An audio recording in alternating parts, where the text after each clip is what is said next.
الصلاة خير من النوم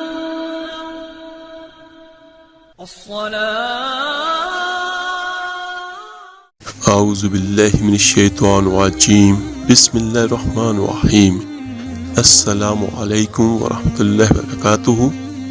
میرے عزیز بھائیو بہنوں اور بچوں، آج کا جو ہمارا موضوع ہے یہ نیند نہ آنے کے حوالے سے ہے۔ اس کی کچھ وجوہات بھی میں آپ کو بیان کروں گا اور انشاءاللہ تعالی اس کا روحانی علاج بھی آپ کو بیان کروں گا۔ میرے عزیزوں، سب سے پہلی بات تو یہ ہے کہ نیند نہ آنا ایک بیماری بھی ہے اور ایک کیفیت بھی ہے۔ سب سے پہلے تو میں آپ کو یہ بیان کرتا چلوں کہ جو ایک عام آدمی ہے اس کی نیند تقریباً 8 گھنٹے پر محیط ہونی چاہیے۔ یہ ایک عام نوجوان آدمی کی نیند کا میں نے آپ کو بیان کیا ہے، اور عمر کے ساتھ ساتھ یہ کم سے کم ہوتی چلی جاتی ہے، اور بڑھاپے میں کم از کم 6 گھنٹے کی نیند ضرور ہونی چاہیے۔ اور دوسری جو امپورٹنٹ چیز ہے جس کو لوگ اکثر نہیں سمجھتے وہ یہ ہے، یہ جو نیند ہے یہ رات کی نیند ہونی چاہیے۔ جو عام نوجوان آدمی کی نیند 8 گھنٹے اور بڑھاپے کی نیند 6 گھنٹے، یہ رات کی نیند ہونی چاہیے نہ کہ دن کی، کیونکہ ہمارے دماغ کے اندر بائیولوجیکل ایک کلاک ہے، اور وہ جو بائیولوجیکل کلاک ہے وہ ہمیں بتاتا ہے کہ اب رات ہو گئی ہے، اب دن ہو گیا ہے۔ اللہ تعالیٰ نے انسانی جسم میں بہت ساری چیزیں ایسی بنائی ہیں جو خود بخود ہر وقت کچھ نہ کچھ کام کرتی ہیں۔ یعنی یہ کلاک جو ہمارے انسانی ذہن میں ہے یہ ہمیں یہ بتاتا ہے سورج کی روشنی کے حساب سے کہ اب رات ہو گئی ہے یا اب دن ہے۔ اور کچھ لوگوں کے ساتھ یہ بھی ہوتا ہے کہ وہ یہ سمجھتے ہیں کہ ہم نے دن کو چند گھنٹے کی نیند پوری کر لی اور پھر رات کو بھی چند گھنٹوں کی نیند لے لی تو ہماری نیند تو پوری ہو گئی۔ یعنی جیسے اگر 4 گھنٹے دن کو سو لیا اور 4 گھنٹے رات کو سو لیا تو وہ یہ سمجھتے ہیں کہ 8 گھنٹے کی نیند میں نے پوری لے لی تو اب ٹھیک ہے۔ لیکن میرے عزیزوں، وہ نیند پوری تو ہو گئی لیکن یہ بائیولوجیکل کلاک کے ساتھ نہیں ملتا۔ اور ایک جو سب سے اہم بات ہے، نیند کے آنے یا نہ آنے کی جو وجہ بنتی ہے، ہمارے یہاں پہ ایک وقت ہوتا ہے سونے کا۔ مثلا جس طرح میں یہ کہتا ہوں کہ میرا سونے کا ٹائم، رات کو میں نے عشاء کی نماز پڑھی، جو بھی پڑھنا تھا پڑھا، اس کے بعد میں تقریباً 9 بجے یا 10 بجے سونے کے لیے لیٹ گیا تو روزانہ مجھے اسی وقت نیند آئے گی۔ لیکن اگر میں اس ٹائم کو کراس کر لیتا ہوں تو پھر مجھے نیند نہیں آئے گی۔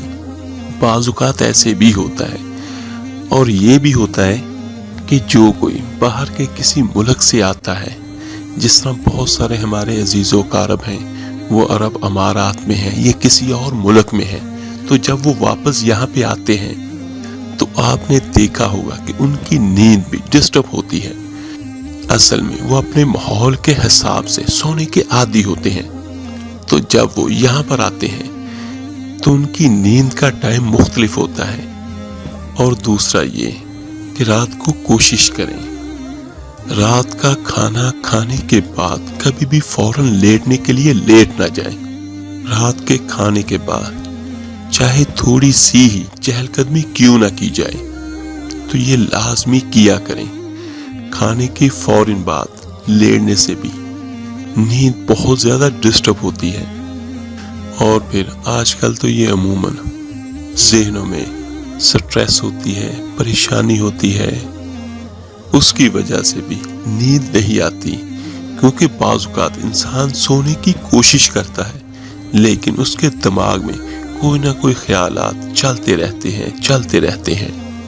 پریشانی تو ایسی چیز ہے جو نیند کو اڑا کے ختم کر دیتی ہے۔ تو میرے عزیزوں، ایک تو یہ ہے کہ اپنے آپ کو اللہ کے ساتھ جوڑ لیں، آپ کی جو مشکل ہوگی، پریشانی ہوگی، وہ بھی ختم ہوگی۔ اور جب انسانی دماغ سکون کی حالت میں ہوگا تو انشاءاللہ تعالیٰ بہت اچھی نیند آئے گی۔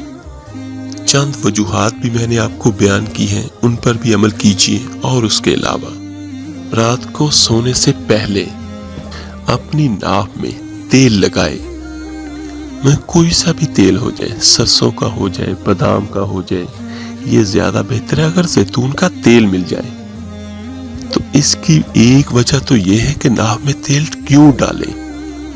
اللہ تعالیٰ نے انسان کی پیدائش میں جس چیز کو سب سے پہلے پیدا فرمایا ہے وہ ناف ہے، اور دیکھیے اللہ کی قدرت، اسی ناف سے پورا انسان تخلیق ہوتا ہے۔ سبحان اللہ۔ تو جب آپ ناف میں تیل ڈالیں گے تو آپ کے جسم کے اندر جو بھی مسئلے اور مسائل ہوں گے، یہ سب کا جس وجہ سے بھی نیند نہیں آتی، یہ اس کے لیے بھی بہترین علاج ہے۔ ناف میں تیل لگانا پوری باڈی کے لیے بہترین ہے رات کو سوتے وقت۔ اور اس کے بعد میرے عزیزوں، رات کو سونے سے پہلے کچھ ذکر اذکار کریں۔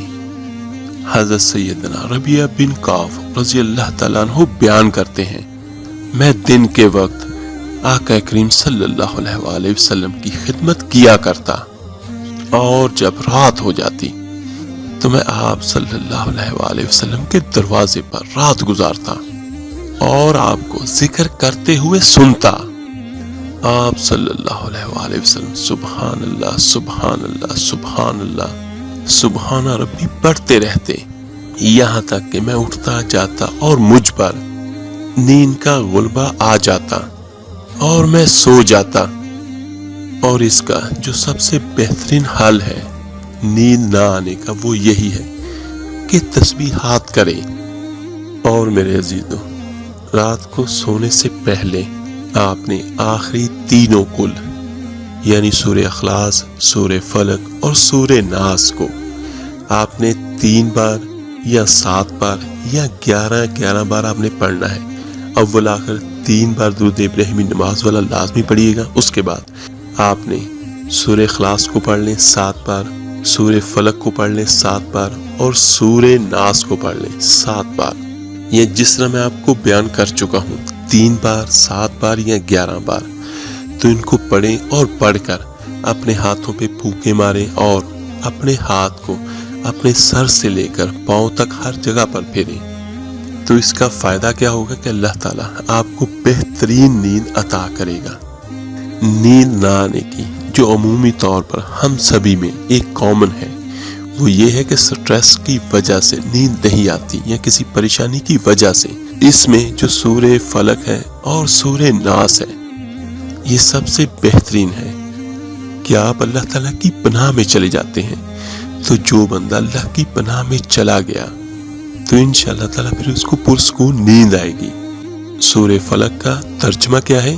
آپ صلی اللہ علیہ وآلہ وسلم کہیے کہ میں آدمیوں کے مالک، آدمیوں کے بادشاہ، آدمیوں کے محبوب کی پناہ لیتا ہوں وسوسہ ڈالنے والے، پیچھے ہٹ جانے والے کے شر سے، جو لوگوں کے دلوں میں وسوسہ ڈالتا ہے، خواہ وہ جن ہو یا آدمی ہو۔ اور دوسرا سورہ ناس، تم کہو کہ میں اس کی پناہ میں آیا جو سب لوگوں کا رب ہے، سب لوگوں کا بادشاہ، سب لوگوں کا خدا، اس کے شر سے جو دل میں برے خیالات ڈالے۔ تو ان دونوں میں یہی ہے کہ جو لوگوں کو دلوں میں وسوسہ ڈالتے ہیں، چاہے وہ جنات میں سے ہو اور چاہے وہ انسانوں میں سے ہوں، تو انشاءاللہ تعالیٰ یہ تینوں آخری کل پڑھیے گا۔ اور جس طرح میں آپ کو بیان کر چکا ہوں، آپ نے ہاتھوں پہ دم کرنا، پورے جسم پہ ہاتھوں کو پھیرنا ہے اور ساتھ میں یہ بھی کہنا ہے کہ اے اللہ میں تیری پناہ میں ہوں۔ انشاءاللہ تعالیٰ یہ اتنا بہترین عمل ہے کہ آپ کی نیند بہت اچھی اور بہت بہترین ہوگی، اور صبح کو جب آپ اٹھیں گے تو انشاءاللہ تعالیٰ آپ کی نیند پوری ہوگی اور آپ توانائی سے بھرپور ہوں گے۔ اور آخر میں پھر بیان کرتا چلوں، ایک تو نیند آپ کی پوری ہونی چاہیے رات کی، اور دوسرا رات کو ناف میں تیل لازمی لگائیے گا، اور تیسرا تینوں کل پڑھ کے اپنے جسم پہ ہاتھ پھیر کے سو جائیے گا۔ اور داہنی کروٹ سونا آقا کریم صلی اللہ علیہ وآلہ وسلم کی سنت بھی ہے۔ اور میڈیکل سائنس اس بارے میں کیا کہتی ہے؟ جب کوئی انسان داہنی کروٹ لیٹتا ہے سونے کے لیے تو اس کا دل اوپر کی طرف ہوتا ہے، اس کا دل صحیح انداز میں حرکت کرتا ہے اور اس کی باڈی بھی بہترین رہتی ہے۔ تو یہ کچھ ایسے اعمال میں نے آپ کو بیان کیے ہیں جس کی وجہ سے انشاءاللہ تعالیٰ آپ کی نیند بھرپور ہوگی۔ اس ویڈیو کو لائک اور شیئر ضرور کیجیے گا صدقہ جاریہ سمجھ کر۔ آپ میرے لیے دعا کیجیے گا، میں آپ سب کے لیے ضرور دعا کروں گا۔ تو ملتے ہیں جلدی انشاءاللہ تعالیٰ ایک نئی وظیفے اور عمل کے ساتھ۔ اپنا بہت بہت خیال رکھیے گا۔ اللہ حافظ۔ صلاة